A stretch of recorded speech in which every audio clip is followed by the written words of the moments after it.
vítám dalšího videa, to je první unboxing z našeho nového kanálu. A jsme úplně rádi, protože jsme dostali od firmy Lenovo tablet.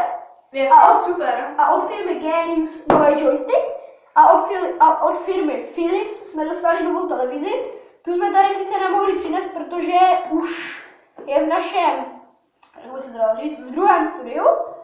A se pustíme do toho, aby jsme to rozbalili. Co vy na to? Jdeme na to! Dobře, takže první rozbalujeme Genius, rozbalujeme Ríša. No to tady dáme takhle natočíme, počkej. To je jenom tady.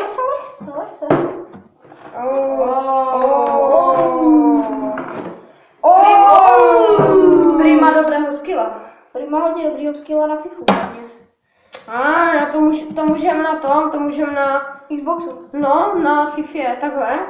Tady vtítnem, sakra. Výborně, takže to už bychom asi měli rozbalené.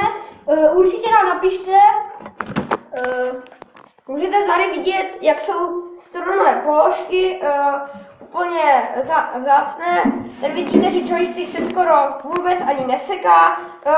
Vidíte, že tady na pravé straně je přesunovací tlačítko, kde se dostaneme k záležitostné Dobré, to stačí.